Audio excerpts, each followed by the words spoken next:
کسی بھائی نے تبلیغی جماعت کے بارے میں پوچھا ہے کہ جو نکلتے ہیں 15-20 بندے مسجد میں قیام کرتے ہیں، ان کے بارے میں صحیح تفصیل سے بتائیں۔ اس مسئلے کو کئی دفعہ بیان کیا جا چکا ہے، لیکن ہو سکتا ہے کچھ نئے ساتھی آئے ہوں۔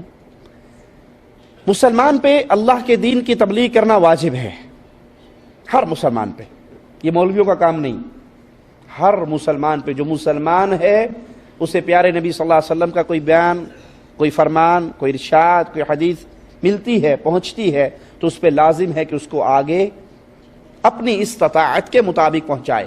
خامن کو پتہ لگا وہ بیوی کو بتائے، باپ کو پتہ لگا وہ اولاد کو بتائے، بھائیوں کو پتہ لگا وہ اپنے بھائیوں کو بتائیں، اپنے گھر کو، اپنے قبیلے کو، اپنی قوم کو، اپنے معاشرے کو، اپنے ماحول کو، اپنی بستی کو، اس میں دین کی دعوت دینا، پہنچانا لازم ہے۔ رہا ماجرا کہ کوئی ایک بستی سے اٹھ کے دوسری بستی میں، دوسری بستی والے پہلی بستی میں، مکہ والے مدینہ، مدینے والے مکہ، جدے والے طائف، طائف والے جدہ، اس کی مثال رسول اللہ صلی اللہ علیہ وسلم کی زندگی سے، صحابہ کرام کی زندگی سے نہیں ملتی۔ آپ نے جس کو بھیجا اس علاقے میں مستقل رہنے کے لیے بھیجا۔ سیدنا معاذ کو بھیجا تو یمن کی طرف روانہ کیا، وہاں رہنے کے لیے۔ یہ چلت پھرت جو ہے، ایک شہر کے لوگ، ریاض والے مکہ جائیں، مکہ والے ریاض آئیں، جو مکہ میں رہ رہے ہیں وہ مکہ والوں کو تبلیغ کریں، جو ریاض میں رہ رہے ہیں وہ ریاض والوں کو نصیحت کریں۔ پہلی بات۔ اس سے بڑی بات اس کو سمجھانے کے لیے میں ایک مثال دیتا ہوں تاکہ بات دل میں اتر جائے۔ ہمارے ہاں، ہمارے ملکوں میں، انڈیا پاکستان میں، دودھ ڈور ٹو ڈور دینے آتا ہے نا، کیا کہتے ہیں اسے؟ گوالا، دودھی۔ یہ کام اچھا ہے یا برا؟ اس کی محنت کیسی ہے؟ وہ اذانوں سے پہلے نکلتا ہے، کھیت میں جاتا ہے، بھینسوں کا دودھ بھانے پہ جاتا ہے، وہاں سے دودھ دوتا ہے، دودھ اٹھاتا ہے، پھر آدھا کلو اس کو، ایک پاؤ اس کو، کلو اس کو، 1.5 کلو اس کو وہ بانٹتا ہے۔ پیسے بھی نقد نہیں لیتا، پیسے بھی اسے مہینے کے بعد ملتے ہیں۔ تو وقت کی قربانی دے رہے ہیں نا یہ۔ اگر یہ جا کر دودھ نہ لائے تو ہر بندے کو خود جانا پڑے گا، محنت والی بات ہے۔ ایک ایک دروازے پہ رکتا ہے بیچارہ، سائیکل پہ تھوڑا سا چلتا ہے، پھر اتر جاتا ہے، تھوڑا سا چلتا ہے، پھر اتر جاتا ہے۔ تو اس کی محنت بہت زیادہ ہے، پیسہ بھی اپنا لگا رہا ہے، آپ سے مہینے کے بعد لے رہا ہے، وقت کی قربانی، مال کی قربانی۔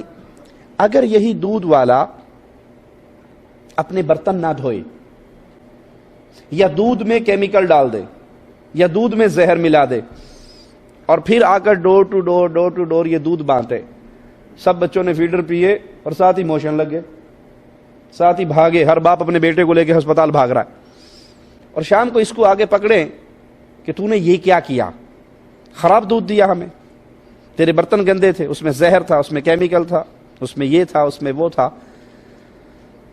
اور یہ کہے کہ اپنی بات نہ کیجئے، پہلے میری طرف دیکھیے، میری محنت کتنی ہے۔ میں اذان سے پہلے نکلتا ہوں، میں مزرے میں جاتا ہوں، میں کھیت میں جاتا ہوں، میں بھینسوں کا دودھ نکالتا ہوں، میں سائیکل پہ ٹھنڈی بارش ہو، اندھیری ہو، طوفان ہو، 2 دن دودھ دینے آنا ہے، میری ڈیوٹی ہے، میری محنت، میرا وقت، میری قربانی، میرا پیسہ، یہ سارا کچھ دیکھیے۔ تو جس کا بچہ بیمار ہوا ہوگا وہ کیا کہے گا غصے میں؟ بھاڑ میں گئی تیری محنت، تیری محنت کو دیکھوں یا اپنے بیٹے کو دیکھوں؟ بھائی ٹھیک ہے تو ڈور ٹو ڈور آ کے دودھ دے رہا ہے، لیکن جو چیز تو سپلائی کر رہا ہے وہ تو خراب ہے۔ چیز خراب سپلائی کرنے کی وجہ سے تیری محنت ساری بیکار، اس کی کوئی قیمت نہیں لگے گی۔ تو ہم کہتے ہیں تبلیغی جماعت والے پیارے بھائی، ان کی وقت کی قربانی بڑی عظیم ہے، مال کی قربانی بڑی عظیم ہے، اپنا بیوی بچوں کو چھوڑنا، گھر بار کو چھوڑنا، باہر نکلنا، گرمی سردی طوفان بارش، بسترے اٹھا کر گردنیں جھکا، یہ ساری محنت بڑی اچھی ہے۔ جو چیز وہ سپلائی کر رہے ہیں ڈور ٹو ڈور، وہ کیا ہے؟ دیکھنے والی بات، جو چیز وہ سپلائی کر رہے ہیں، جو دروازوں پہ جا کر لوگوں کو بلا کر مسجد میں اکٹھا کر کے پڑھا کیا رہے؟ اگر تو قرآن کا ترجمہ پڑھائیں تو ہم خود جانے کے لیے تیار، اہلاً و سہلاً، سب جائیں، سب سنیں۔ اگر وہ بخاری شریف سے درس دیں، حدیث کا، سب سننے کے لیے تیار. وہ دیتے ہیں مولانا زکریا صاحب کی فضائل اعمال کا درس. فضائل اعمال جس کو مولانا زکریا صاحب نے لکھا وہ شرکیہ واقعات سے بھری پڑی ہے, شرکیہ عقائد سے بھری پڑی ہے. وحدت الوجود کا عقیدہ اس کے اندر موجود ہے, غیر اللہ سے فریاد کرنے کا عقیدہ اس کے اندر موجود ہے. صفحہ 558 فضائل صدقات حصہ 2 کتب خانہ فیضی لاہور کی چھپی ہوئی. ہر پریس کی الگ الگ پیج ہوتے ہیں. کتب خانہ فیضی لاہور کی جو چھپی ہے اس میں مولانا زکریا صاحب عقیدہ وحدت الوجود, جو صوفیوں کا عقیدہ ہے کہ نعوذ باللہ ہر چیز ہی اللہ ہے, اس عقیدے کو بیان کرتے ہوئے کہتے ہیں یا اللہ معاف فرمانا, جھوٹا ہوں, کچھ نہیں ہوں, تیرا ہی ذل ہے, تیرا ہی وجود ہے, میں کیا ہوں, کچھ نہیں ہوں, جو تو ہے وہ میں ہوں. یہ شرک کا عقیدہ ہے. اس عقیدے کے آنے کے بعد اب کوئی یہ کہے کہ ان کی محنت تو دیکھو, ہم کہیں گے جب شرک آ جاتا ہے تو ساری محنتیں برباد ہو جاتی ہیں. عاملۃ ناصبہ تصلی نارا حامیہ, محنت کر کر کے گردنیں جھکی ہوں گی لیکن یہ سارے اعمال برباد کر دیے جائیں گے اور جہنم کا ایندھن بنا دیا جائے گا. کیوں؟ اگر عقیدہ شرک موجود ہے. مولانا صاحب اس کے اندر ایک سخی کا واقعہ لکھتے ہیں, فوت ہو گیا, لوگ اس کی قبر پہ گئے زیارت کے لیے, اونٹ پہ سوار ہو گئے. صاحب قبر اونٹ والے کے خواب میں آیا اور کہا تم میری قبر پہ آئے ہو, خالی پیٹ جاؤ تو اچھا نہیں لگتا, یہ اونٹ مجھے دے دو, اس کے بدلے میں اصیل اونٹ میرے گھر کھڑا ہے وہ تم لے لو. خواب ہی میں سودا ڈن ہوا. مولانا زکریا صاحب کے لفظ ہیں کہ صاحب قبر اٹھا, اس نے اونٹ کو نہر کیا, ذبح کیا, قبر سے اٹھا, ذبح کر دیا. جب یہ باقی سوئے ہوئے اٹھے تو دیکھا اونٹ کا خون جاری تھا, بچنے کی امید نہیں تھی. اس کا گوشت بنایا, کھایا پیا, واپس جا رہے تھے, سامنے سے ایک آدمی آ رہا تھا, کہتا تمہیں فلاں ابن فلاں کون ہے؟ کہا میں ہوں. کہا میرے باپ کو کچھ بیچا تھا؟ کہا خواب کے اندر سودا ہوا تھا. کہا اس کے بدلے میں یہ اصیل اونٹ تو لے لے. ایک اور حضرت کا واقعہ لکھتے ہیں کہ وہ لوگوں سے چندہ لے کر فقیروں کی مدد کرتے تھے, صاحب خیر تھے. ایک فقیر آیا, اس سے مانگا, اس کے پاس کچھ تھا نہیں. وہ لوگوں زندوں کے پاس سب کے دروازوں پر گئے, کسی نے کچھ نہیں دیا. پھر ایک سخی کی قبر پہ جا کے بیٹھ گئے اور اس کو سارا حال سنا دیا. واپس آئے, اپنے پاس ایک اشرفی آدھی توڑ کے اسے دے دی, آدھی پاس رکھ لی. خواب کے اندر قبر والا آیا, کہنے لگا میں نے تیری ساری بات سن لی تھی, مجھے جواب دینے کا امر نہیں تھا, اجازت نہیں تھی کہ میں تجھے جواب دوں, سن لی تھی میں نے.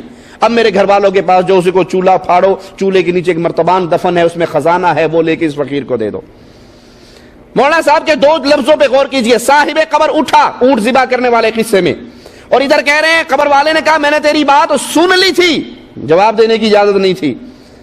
قرآن کہتا ہے اموات غیر احیاء وما یشعرون ایان یبعثون, یہ جو قبر میں دفن ہو گئے یہ مردے ہیں, یہ زندہ نہیں ہیں, انہیں تو یہ بھی شعور نہیں ہے کہ اٹھایا کب جانا ہے.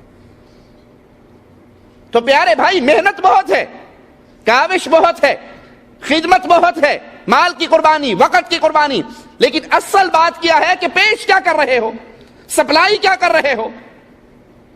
بشر کی لکھی ہوئی کتاب وہ بھی جو غلطیوں سے بھری پڑی ہے, بشر کی لکھی ہوئی کتاب اور وہ کتاب جس کے اندر شرکیہ واقعات ہیں, قبر پرستی کی دعوت ہے, مردوں سے مانگنے کی دعوت ہے. تو جب شرک داخل ہو جاتا ہے پھر کوئی محنت بھی قبول نہیں ہوتی.